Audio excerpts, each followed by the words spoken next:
ना भगवान दत्तात्रेय की गादी पे विराजित हूँ।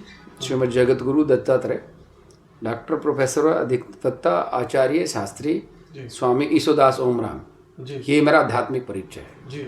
संसार में लोग मुझे एडवोकेट प्रवीण यादव के नाम से जानते हैं जी। देखो, सनातन से ही सारी चीज़ें उत्पन्न हुई है, सनातन ही पिता है। बुद्ध सनातन से बिल्कुल अलग नहीं है। बुद्ध एक विचार है और वो विचार भी अनुभविक विचार है। सनातन क्या करता है? सनातन कहता है कि कर्मकांड और अंतकरण दोनों को साथ लेकर चलो तो आपको परम तत्व की प्राप्ति होगी, परम लक्ष्य की प्राप्ति होगी। बुद्ध क्या कहते हैं कि आप अंतकरण से अपने जीवन का समाधान ढूंढिए। बुद्धम शरणम गच्छामि संगम शरणम गच्छामि, कि बुद्ध की शरण में जाओ। अपने संग का मतलब है जो अंदर की जो इंद्रियां हैं, अंतकरण है, उसकी शरण में जाके ईश्वर की आराधना करो, उस तत्व को प्राप्त करो जिस तत्व को प्राप्त करने के लिए आप यहाँ आए थे। तो सनातन में जो दोनों चीज़ें साथ साथ हैं, अधिकांश लोग उस कर्मकांड में भ्रमित होकर अपने पथ भ्रष्ट कर लेते हैं।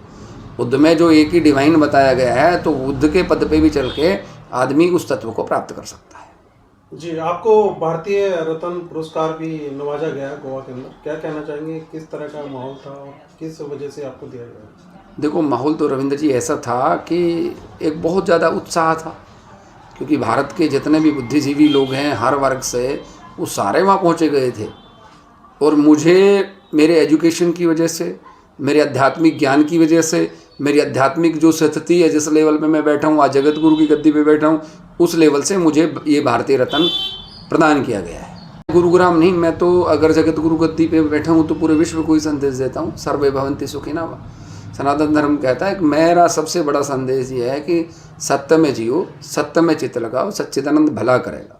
इन पाखंडों को हटाओ, शिक्षा चिकित्सा रोजगार पे ध्यान दो, देश को विकसित करो, विकासशील नहीं। तो उस विषय में काम करने के लिए हमारा अध्यात्म भी जरूरी है। आप शारीरिक काम भी करो, मानसिक काम भी करो, लेकिन आत्म तत्व को प्राप्त करो सत्य के द्वारा। पाखंड से, पाखंडी से दूर रहो और इन सब चीज़ों को मिटाकर केवल और केवल सत्य की प्राप्ति करने के लिए कार्य करो। देखो रविंद्र जी, इसका कुछ जिक्र मनुस्मृति में आता है। ज्ञानी जन कुछ कुछ अपनी बुद्धि के अनुसार इसका अर्थ लगाते हैं। एक पिता सृष्टि के रचयिता कहते हैं परमपिता ब्रह्मा को। ब्रह्मा के 4 पुत्र हुए। मैं आपको उदाहरण देके एक सांसारिक तरीके से समझाता हूँ कि ब्रह्मा के 4 पुत्र हुए। ब्रह्मा को सृष्टि की रचना करनी थी, तो ब्रह्मा की जब सृष्टि की रचना करनी थी तो अपने पुत्रों से उन्होंने सलाह किया। बड़ा पुत्र कहने लगा, पिताश्री, पढ़ाई लिखाई, ज्ञान और विज्ञान, ये कार्य मैं करूँगा, ठीक है। उसको नाम दे दिया गया ब्राह्मणम, ब्रह्म जाने थे ब्राह्मण।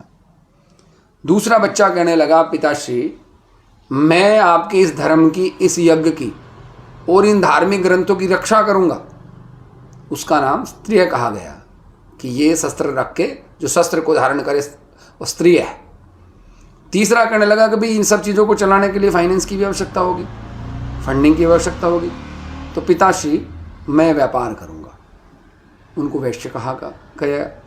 उसके बाद जो सबसे छोटा था वो कहने लगा, पिताश्री, सारा काम तो मेरे तीनों भाई कर रहे हैं, अब मेरे लिए क्या बचा? मैं तो सारा सेवा कर्म ही करूँगा। तो उसको शूद्र कहा। अब ये तो एक अलग बात होगी कि आपने सेवा करने वालों को शूद्र कह दिया, लेकिन एक ही पिता की 4 संतान है। बताओ आप डिफरेंस कैसे करोगे? एक ही खून है, एक ही ज्ञान है और एक ही विज्ञान है। एक पिता तो कभी अपने बच्चों के में ना तो भेदभाव करता है, ना कभी कोई कमी छोड़ता है। तो ये आप इस तरीके से ब्राह्मण, क्षत्रिय, वैश्य और शूद्र को समझिए।